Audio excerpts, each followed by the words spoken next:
Students, welcome to Prayagraj one day classes. I hope आप सभी बहुत ही बेहतर होंगे। मैं उम्मीद करता हूँ आपकी तैयारी बहुत ही उम्दा बेहतरीन तरीके से चल रही होगी। इस वीडियो में पूरी इन्फॉर्मेशन शेयर करने से पहले सबसे पहले प्रयागराज वनडे क्लासेस के ऑफिशियल टेलीग्राम से अवश्य जुड़े। UP UPPSC, state PCS, RORO, Allahabad high court से रिलेटेड जितनी भी हेल्प हो पाती है वो करने का प्रयास किया है। टेलीग्राम से विशेषकर अवश्य जुड़ें। पूरी इन्फॉर्मेशन सबसे पहले बताई जाती है। इंस्टाग्राम पर मैसेज करके कोई भी डाउट क्वेश्चन पूछ सकते हो। चलिए आगे बढ़ते हैं। सबसे पहले आपको बता दी जाए कि प्रयागराज वनडे क्लासेस के द्वारा सबसे पहले आपको बता दिया गया था कि होम्योपैथ फार्मासिस्ट के पदों पर विज्ञापन प्रकाशित किया जाएगा और युद्ध स्तर पर भर्तियां होंगी। आयोग ने फाइनली यूपी के द्वारा होम्योपैथ फार्मासिस्ट के पदों पर विज्ञापन प्रकाशित कर दिया गया है। आयोग फुल एक्शन में, फायर मोड में आप कह सकते हो कार्य कर रहा है। बहुत जल्द ऑफिशियल परीक्षा कैलेंडर आएगा। पूरी इन्फॉर्मेशन चलिए जानते हैं। सबसे पहले मैं आपको बता दूं कि यूपी के द्वारा जो महत्वपूर्ण पदों पर विज्ञापन प्रकाशित किया गया है, जिसमें ऑनलाइन आवेदन की जो तिथियाँ हैं, वह अंतिम तिथि जो फॉर्म यानी शुल्क जमा करने की अंतिम जो तिथि है, लास्ट डेट, वो 26/7/2024 है। 15/6/2024 से इसकी ऑनलाइन आवेदन की प्रक्रियाएं चलेंगी।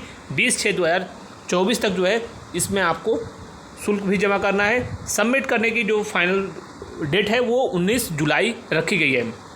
नंबर ऑफ पोस्ट की बात करें, कितनी सीटें हैं, तो स्पष्ट रूप से इसमें साफ तौर पे 397 सीटें हैं। लगभग 400 सीट आप मान कर कह सकते हो कि होम्योपैथ की सीटें हैं।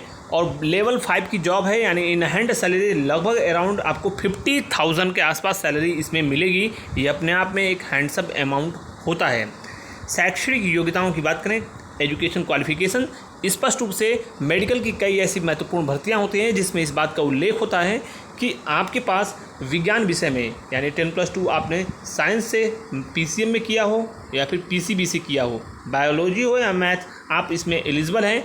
इसके अलावा आपके पास स्पष्ट रूप से इसमें देखिए साफ तौर पर लिखा है कि होम्योपैथ फार्मासिस्ट, यहाँ पे गणित या फिर मैथ यानी जीव विज्ञान, दोनों में से कोई एक सब्जेक्ट हो 10+2 में। इसके अलावा 2 वर्षीय फार्मासिस्ट का आपके पास डिप्लोमा होना अनिवार्य है।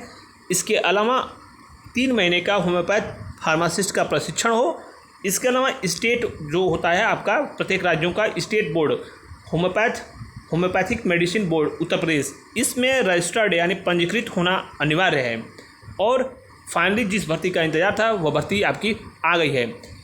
जो प्रमुख चीज़ें थी उनको हमने आपको बता दिया। श्रेष्ठ टेलीग्राम पे पूरी PDF आपको प्रेषित कर दी जाएगी, सेंड कर दी जाएगी। साथ ही साथ लोअर पीसीएस के विज्ञापन के बारे में मैंने आपको पूर्ण रूप से बता दिया है कि लोअर पीसीएस का विज्ञापन अगस्त माह में संभावित है। इसके अलावा जेई इलेक्ट्रिकल मैकेनिकल के विज्ञापन पर लगातार कार्य चल रहा है। उसके भी विज्ञापन नेक्स्ट इस महीने लास्ट में या फिर जुलाई शुरुआत में ही देखने को मिलेंगे। लेखपाल का भर्ती का विज्ञापन लगभग 4700 पदों पर भी देखने को मिलेगा। आयोग कैलेंडर इसी महीने जारी कर देगा, इसकी पूरी संभावनाएं आप रखें। इसके अलावा बीपीओ ऑडिटर की परीक्षाएं जो होंगी, मैं पुनः बोल दूं, किसी प्रकार के भ्रामक चीज़ों से दूरी बनाइए। कुछ लोग ऐसे थे जो ये बोलते थे कि अक्टूबर-नवंबर से परीक्षाएं यूपी की शुरू होंगी। मैंने पूर्व में भी कहा था कि पूरी आप उम्मीद रखो जुलाई लास्ट या फिर अगस्त के शुरुआत में। सर्वाधिक उम्मीद है कि अगस्त के शुरुआत से ही बीपीओ की पहली परीक्षा हो सकती है। जैसे ही परीक्षा तिथियों पर कुछ सकारात्मक कार्य आगे बढ़ेगा, मैं आपको अवगत अवश्य करवाऊंगा। और साथ ही साथ 55/12 की परीक्षा आप एक्सपेक्टेड या मांगा चल सकते हो, सितंबर लास्ट तक इसकी परीक्षा होने की संभावनाएं प्रबल हैं।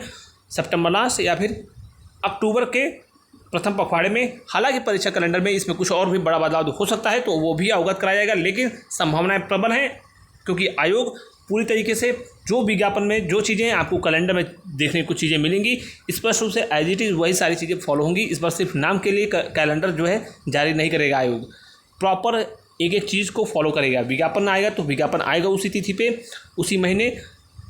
रिजल्ट, ज्वाइनिंग आदि की सभी प्रक्रियाएं पूरी तरीके से पारदर्शी तरीके से समयबद्ध तरीके से होंगी। यह बात चुनावों से पहले ही मैंने आपको बता दिया था कि भर्ती में व्यापक बदलाव देखने को मिलेगा। साथ ही साथ कुछ लोगों का यह मत है कि पीईटी हटना चाहिए। स्पष्ट रूप से सुन लीजिए, पीईटी की जो रियलिटी है वो यही है कि पीईटी नहीं हटेगा। इसकी संभावनाएं 10.1% हैं। कुछ बदलाव संभावित हैं कि हो सकते हैं, लेकिन संभावनाएं भी उनकी 1% हैं। आपकी मांग अवश्य है कि एटलीस्ट जो है 30% स्टूडेंट्स को मिलना चाहिए इसमें मौका।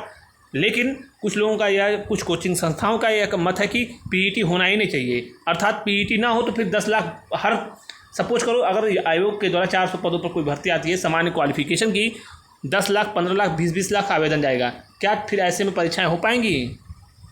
इसीलिए जो भीड़ है वो पीईटी से बिल्कुल हट जाती है। जो सीरियस स्टूडेंट्स हैं वही अपीयर्ड होते हैं। ये इसका फ़ायदा है, भर्ती प्रक्रियाएँ तेज गति से होंगी और सुचारू रूप से होंगी। बस पीईटी से भर्तियां समय से हों यह आवश्यक था और माननीय मुख्यमंत्री जी के द्वारा यह स्पष्ट रूप से आदेश और निर्देशित कर दिया गया है। आयोग अक्षरशः उस पर पालन कर रहा है और यकीन कीजिए कि पूरी तरीके से अब चीज़ें सुचारू रूप से होंगी। टाइम बाउंडेड सभी चीज़ें पूरी तरीके से टाइम पीरियड में होंगी। इलाहाबाद हाईकोर्ट में आरओ की भर्ती के बारे में पूर्व में भी बताया गया था, अगस्त में सर्वाधिक इसकी संभावना है। लेकिन इसी में मैं आपको बता दूं कि क्लर्क की भर्ती ग्रुप सी और डी के पदों पर भी भर्तियां देखने को मिल सकती हैं। यह बहुत बड़ी मैं इन्फॉर्मेशन आपको दे रहा हूं कि क्लर्क के पदों पर भी ग्रुप सी डी की भर्तियां देखने को मिलेंगी। हालांकि कब तक आएंगी इसके बारे में उचित समय पर सभी चीज़ें आपको अवगत कराया जाएगा। फिलहाल तैयारी लगातार करते रहिए। जो भी इन्फॉर्मेशन होगी एक्सक्लूसिव, पूरी ऑथेंटिक, सबसे genuine information, to the point, correct information बहुत ही कम टाइम में आपको मिलेगा प्रयागराज वनडे क्लासेस के ऑफिशियल चैनल पर। Thank you so much. कोई भी सुझाव फीडबैक को दे सकते हो। ऑल द बेस्ट, जय हिंद।